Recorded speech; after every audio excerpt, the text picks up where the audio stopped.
Olá pessoal, então retornando ao nosso vídeo, né? Então agora nós vamos falar sobre dilatação superficial. No vídeo anterior a gente falou sobre dilatação térmica em geral, né? Depois vimos em particular a dilatação linear e resolvemos um pequeno exercício. Agora eu vou falar sobre dilatação superficial. Se a dilatação linear envolvia uma dimensão, a superficial envolve duas dimensões. E se são duas dimensões, envolve área. Tá? Então, por exemplo, a dilatação de uma chapa, de uma placa, né? Porque nesse caso, duas dimensões vão ser importantes. Tá? E uma vai ser desprezada, porque ela, em comparação com as outras, né, não vai ser importante. Tá? Assim como na dilatação linear, três fatores influenciam aqui a dilatação superficial. Então vamos lá. Primeiro, a área inicial. Então, a área inicial, que é o meu A0, né, ele vai influenciar a minha dilatação superficial. Quanto maior a área inicial, maior a dilatação, para mais ou para menos. Tá? Tipo de material. Uma placa, né, de ferro vai se comportar de maneira diferente, né, do que uma placa de alumínio, do que uma placa de madeira. Tá? Então, o comportamento relacionado ao tipo de material é dado pelo coeficiente de dilatação superficial, tá? Que é o nosso beta aqui. Então, o beta ele é relacionado com o superficial, da mesma forma que o alfa era relacionado com o linear. Tá? E também a variação de temperatura, né, como no caso anterior. Então, a variação de temperatura vai influenciar o quão o meu objeto vai se dilatar. Tá? Então, imagine aqui, ó. Imagine que eu tenha uma placa. Tá? Então, nós sabemos que nós estamos lidando com uma dilatação superficial, porque duas dimensões são importantes. Tá? Tipo aqui a largura e a altura. Né? O comprimento ou a espessura da placa não vai influenciar porque ela é pequena em relação a essas outras dimensões. Então, inicialmente eu tenho uma área zero, a zero, né? A área inicial dela. Digamos que eu esquente essa placa, e essa placa então vai aumentar de tamanho. Ela vai passar a ter esse tamanho todo aqui de fora. Ó. Tá? Antes ela tinha o tamanho esse aqui de dentro. Esquentei a placa, a chapa esquentou, então passou a ter este tamanho aqui de fora. Então ela vai ter um tamanho A, agora que vai ser a área final, certo? Então, o que isso quer dizer? Quer dizer que a minha placa aumentou isso aqui, ó, né, que foi marcado. Então isso aqui foi o quão a minha placa aumentou de tamanho, né, ao ser esquentada. Essa área pintada, que foi o quanto a minha placa aumentou, é o meu ΔA. Ou seja, é o quanto que a minha área mudou, a área da placa mudou. Tá? Então o ΔA é a minha dilatação, ou seja, o quanto dilatou.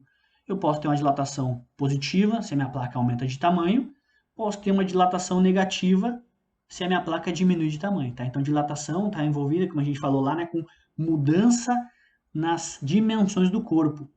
Tá? Não quer dizer que sempre essas mudanças vão ser positivas. Tá? Então, ó, o que vai influenciar a dilatação superficial? Ela vai ser dada, né? Eu posso calcular a dilatação superficial se eu conhecer a área inicial, o coeficiente de dilatação superficial e a variação de temperatura. Então, eu calculo minha variação de área assim. Tá?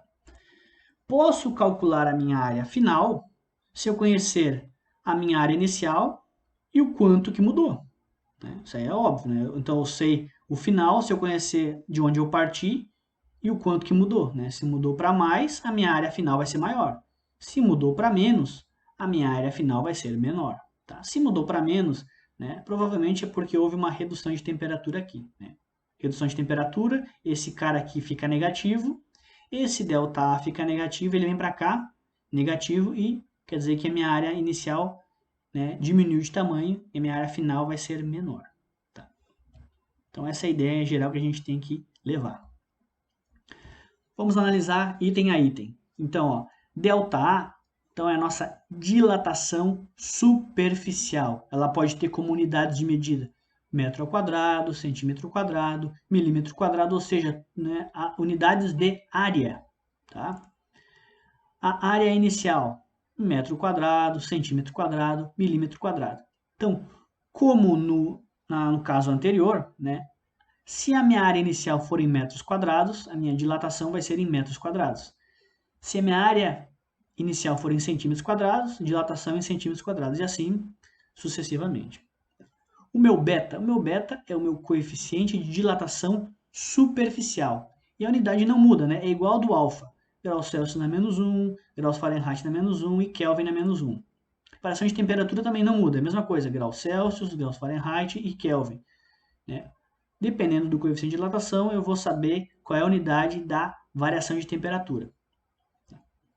Que vai ser, eles vão ser iguais. Tá? Se o coeficiente de dilatação for graus Celsius na menos 1, quer dizer que eu vou ter que calcular a variação de temperatura em graus Celsius. E assim por diante. Bom, então a variação de área, né, ela é, na verdade, a área final menos a área inicial. E tem uma relação entre o alfa e o beta.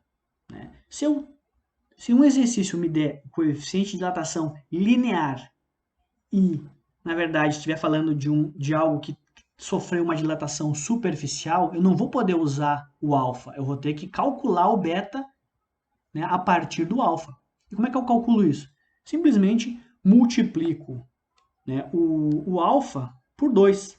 E assim eu vou obter meu coeficiente superficial. Tá bom? Então, me deram o alfa e se trata de uma dilatação superficial, eu tenho que tomar cuidado porque eu vou ter que multiplicar esse cara por 2. E assim eu vou obter o meu beta e vou poder usar a expressão aqui. Tá? Muito bem. Um fato importante que muita gente cai nessa pegadinha, tá? Se eu tenho uma chapa, um objeto qualquer, e esse objeto tem um buraco, né? Tem um furo. Tá? E eu aumento a temperatura, né, deste material aqui, todas as dimensões do corpo, né, vão aumentar, inclusive o tamanho do buraco. Tá? Em geral, as pessoas pensam que quando a gente esquenta esse material, as paredes aqui, né, da chapa vão aumentar e o buraquinho aqui vai diminuir. Não, o buraquinho vai aumentar também, tá? Por quê? Porque todas as moléculas que estão formando a parede aqui deste buraco aqui, ó, elas vão também precisar de mais espaço quando aumentar a temperatura e uma vai empurrar a outra e assim elas vão formar um buraco maior, tá? Como todas as dimensões, né, desta chapa aqui. Tá? Então, aumentou a temperatura, aumentou inclusive o tamanho desse buraco aqui. Se eu reduzir a temperatura, eu vou reduzir toda a chapa e também vou reduzir o tamanho do buraco. Por quê? Porque eu estou reduzindo tudo. Tá? Aumenta tudo, aumenta até o tamanho do buraco. Diminui tudo, diminui até o tamanho do buraco. Então, isso aqui é um negócio que o pessoal cai bastante em pegadinha. Tá? No dia a dia, onde é que a gente vê dilatação superficial? Por exemplo, né, nas nossas pontes aqui de Florianópolis, né, nas pontes que ligam a ilha ao continente, você tem lá, né, as partes de concreto e entre as partes de concreto você tem as juntas de dilatação, que são essas partes metálicas, né, que na verdade fazem a ligação de uma placa de concreto com a outra placa de concreto. Por que isso aqui, professor? Porque além de evitar, né, desgaste, né, que você não pode ter uma placa de concreto muito grande, né, porque ela seria muito pesada e tal, você une essas duas placas, mas você não pode deixar elas muito próximas uma da outra, né, porque quando elas esquentarem, elas podem aumentar de tamanho e uma vai sobrepor a outra e pode rachar. Então você tem que deixar um buraco entre as placas de concreto, mas esse buraco ele pode ser preenchido por um outro material, né? E no caso aqui, o buraco entre as placas de concreto, né, é preenchido por uma placa aqui de metal, né, que nesse caso em particular tem os dentinhos. Então, ó, quando esquenta, né, esses dentes aqui, eles vão aumentar de tamanho e vão tipo que se unirem ali, né? E quando esfria, eles vão abrir os dentes, mas na verdade você vai continuar tendo um espaço seguro para os carros passarem aqui, né? Então, isso evita, né, com que as placas de concreto fiquem se batendo, né? Você tem um buraco aqui, esse buraco é preenchido por uma placa de metal que ao dilatar, ela pode dilatar, né, ou aumentar de tamanho, diminuir de tamanho, sem que prejudique a estrutura da ponte. Tá? Então isso é uma aplicação, né, da dilatação superficial. Vou fazer um exercício. Uma placa retangular mede 20 centímetros por 20 centímetros. A temperatura é de 0 graus Celsius. O coeficiente de dilatação linear do material que constitui a placa vale 20 vezes 10 na menos 6 graus Celsius na menos 1. Qual será a variação da área da placa quando a temperatura chegar a 50 graus centígrados? Aqui faltou um ponto de interrogação. Bom, então a primeira coisa que a gente tem que olhar, a placa. Uma placa tem que tipo de dilatação? Superficial. E essa placa mede 20 centímetros por 20 centímetros. Como é que eu calculo a área? Né? O lado da placa vezes o lado da placa. Então, é 20 vezes 20. Eu vou ter a área inicial. Tá? Então, olha só. A área inicial é 20 vezes 20, que é 400. Unidade, centímetro vezes centímetro, dá centímetro ao quadrado. Essa minha placa, ela estava a 0 graus Celsius e o seu coeficiente de dilatação linear é 20 vezes 10 na menos 6. Então, o alfa, ó, é 20 vezes 10 na menos 6. E ela passou de 0 graus Celsius para 50 graus Celsius. Então, ela teve uma variação positiva de temperatura de 50 graus Celsius. E ele está pedindo qual é a dilatação, né, da área, qual será a variação da área, ou seja, o ΔA, variação da área. Um detalhe importante, ó, a área inicial, variação de temperatura, ΔA, tudo ok. Agora, esse alfa aqui está deslocado, tá? Porque eu tenho que ter aqui o meu beta, né? Que refere-se à dilatação superficial. Então, como é que eu obtenho o beta? Obtenho multiplicando, né, esse valor por 2. Então, olha só, eu já tenho que colocar o beta aqui, ó. Se eu multiplicar o valor por 2, isso aqui vai dar 40. 40 vezes 10 na menos 6, que é o que está aqui, ó. Tá? Então, como é que eu calculo a variação de área? A área inicial vezes beta vezes variação de temperatura. A área inicial é 400. Beta, como a gente viu, calcula-se a partir do alfa aqui, ó, que é 2 vezes 20 vezes 10 na menos 6, que vai dar 40 vezes 10 na menos 6. E o ΔT é 50. Agora nós vamos multiplicar os valores, né? E vamos esquecer por um momento a potência vezes 10 na menos 6. Então, 400 vezes 40 vezes 50. Isso dá 800 mil vezes 10 na menos 6. Agora sim eu posso, né, trabalhar com a potência. Então, eu vou contar quantas casas decimais tem aqui, ó. 1, 2, 3, 4, 5. Eu poderia deixar como 8 vezes 10 na menos 1. Mas eu posso também, né, acabar tirando esse 10 na menos 6, né? Se eu mandar mais uma vírgulazinha para cá, vai ficar 0,8. Tá? 0,8 o que, professor? Centímetros quadrados. Por que centímetros quadrados? Porque a minha área é em centímetros quadrados. Tá bom? Então, eu já resolvi o problema. Agora, digamos que eu quisesse, além disso, saber qual seria a minha área final. Né? Então, se eu quiser saber a área final, eu conhecendo a área inicial e o quanto ela mudou, né? 400 é a área inicial, 0,8 é a variação, então vai ser 400,8 centímetros quadrados. Tá? Então, eu calcularia facilmente a área final. Bom, então vamos chegar ao nosso último tipo de dilatação, que é a dilatação volumétrica. Então, dilatação volumétrica, ela na verdade considera todas as dimensões. Então, é a dilatação mais geral e é a que efetivamente acontece em todos os materiais, tá? Mas nesse caso,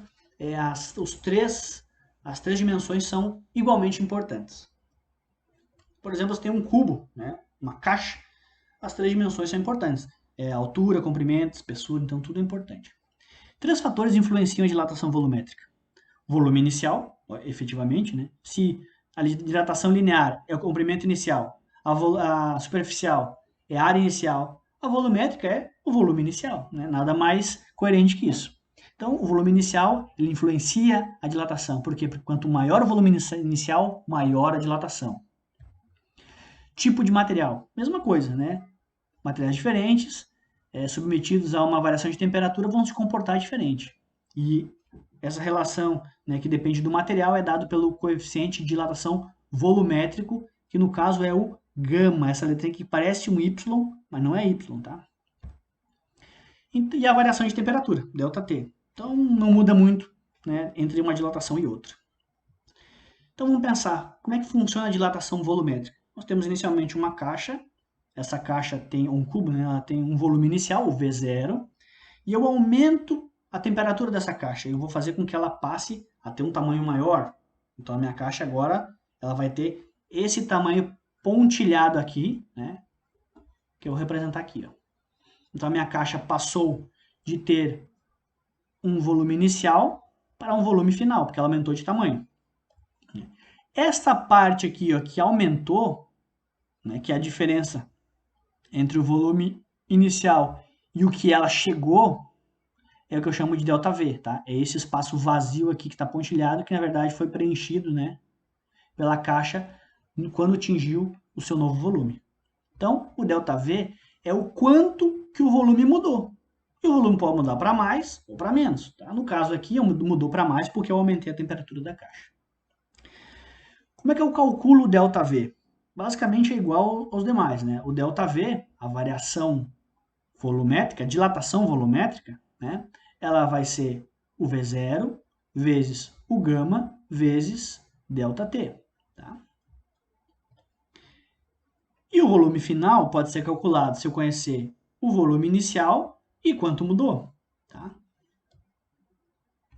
Então, analisando item a item, né, dos materiais. Aqui está dilatação superficial, mas é dilatação volumétrica, tá? Então, esqueça essa coisa aqui do lado. Vamos lá. ΔV, né, V0 vezes gama vezes ΔT, aonde? ΔV é a minha dilatação volumétrica e ela pode ter como unidades metro cúbico, centímetro cúbico, milímetro cúbico. O V0, volume inicial, metro cúbico, centímetro cúbico, milímetro cúbico. Mesma coisa, se o meu volume inicial é em metros cúbicos, a dilatação vai ser em metros cúbicos. Se o meu volume inicial é em centímetros cúbicos, a dilatação é em centímetros cúbicos, e assim por diante. Coeficiente de dilatação volumétrico também tem as mesmas unidades, tá? Do que os anteriores. Grau Celsius na menos 1, grau Fahrenheit na menos 1 e Kelvin na menos 1.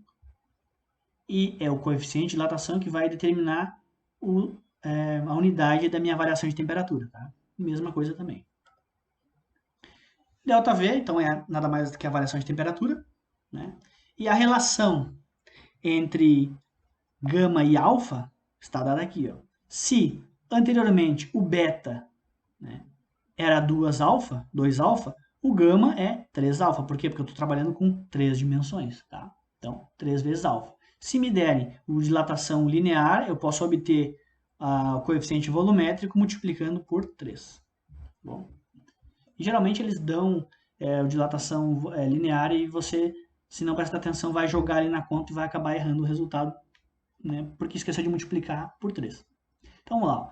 Uma caixa de aço possui volume inicial de 8 centímetros cúbicos, a temperatura de 20 graus Celsius. Se esta caixa for aquecida até 120 graus Celsius, qual será o seu volume nesta nova temperatura? Então ele quer o V, que é o V, volume final no caso. Né? E deu o alfa, 11 vezes 10 na menos 6 graus Celsius na menos 1. Então você já sabe que o alfa não vai, né, vai ter que ser multiplicado para eu poder usar aqui, né? Porque aqui se trata de uma dilatação volumétrica.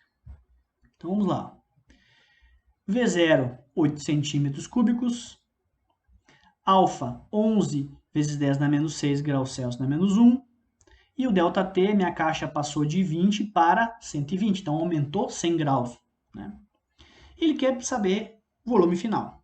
Então a primeira coisa, né? O que é o ΔV? Ó? É V0 vezes gama vezes ΔT. Como é que eu obtenho o gama? Eu multiplico o alfa por 3. Então 11 vezes 3 vai dar 33. 33 vezes 10 na menos 6. Vamos lá. Então, ó, o volume inicial é 8. Gama, 33 vezes 10 na menos 6. E a variação de temperatura, 100. Né, que são os dados que a gente coletou aqui. Agora, né, vamos multiplicar 8 vezes 33 vezes 100. Vai dar 26.400. Vezes 10 na menos 6, porque eu não mexi com a potência. Agora, eu posso operar a potência aqui, né? E vai ficar, se eu retirar a potência, né, eu andar 6 casas decimais para lá, eu vou chegar a 0,0264. Eu posso arredondar isso aqui para 0,03, por quê? Porque depois do 2, né, se passar aqui do 5, se for maior que 5, eu posso aumentar esse número aqui, né, e descartar esses outros. Então, fica 0,03. Se for menor que 5, eu posso deixar como 0,02. Tá? Isso é uma dica de arredondamento. E se for 5 exatamente, você pode deixar como 0,025. Tá? Então, o volume final, que é o que eu quero, é nada mais do que o volume inicial mais a variação em volume. Então, é só somar. O volume inicial deu 8 e o ΔV deu 0,03.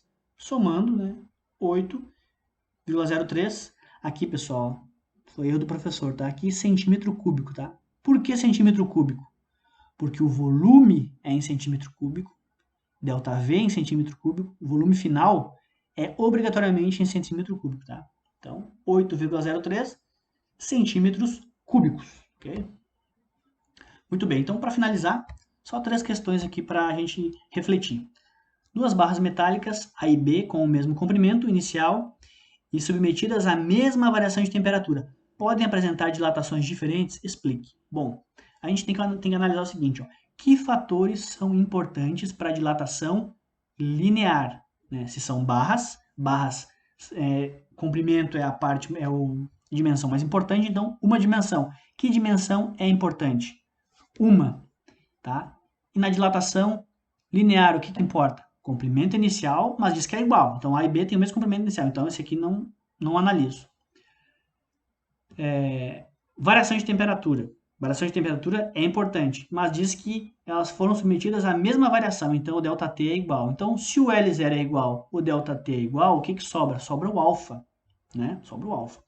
Então, aquela que tiver um alfa maior vai ser aquela que vai se dilatar mais.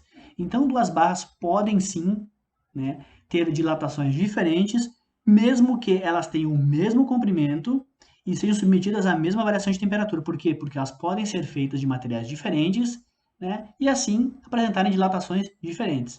Se eu tiver 2 barras iguais, por exemplo, 2 barras de aço, né, então elas vão ter o mesmo alfa. Então, o alfa não vou analisar. Se elas tiverem o mesmo comprimento inicial, tá? Então, como é inicial, não vou analisar. O que sobra? Sobra a variação de temperatura. Então, aquela barra que sofrer maior variação de temperatura vai ser que vai ter maior dilatação. E é assim que eu vou analisando. Eu vou analisando item a item, tá? Sabendo que eu tenho 3 itens para analisar, né? Para cada uma das dilatações. Bom, então, 2 placas A e B possuem mesma área inicial e são submetidas à mesma variação de temperatura, né? Se a placa A possui coeficiente de dilatação x e a placa B um coeficiente de dilatação superficial 2x, qual das placas apresentará maior dilatação?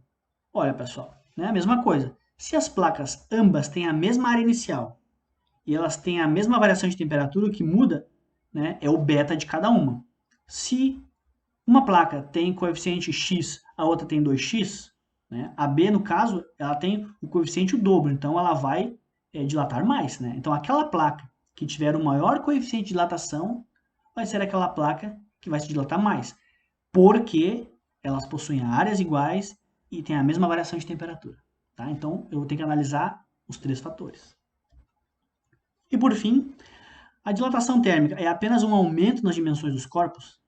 Não. Dilatação térmica pode ser uma redução, né, no tamanho dos corpos, tá? Porque dilatação, ela é uma variação, e a variação pode ser positiva ou negativa. Então, era isso, pessoal. Espero que eu tenha ajudado vocês. E qualquer dúvida, podem colocar no chat que eu vou estar atendendo, né, quando possível, tá? Tenham bons estudos.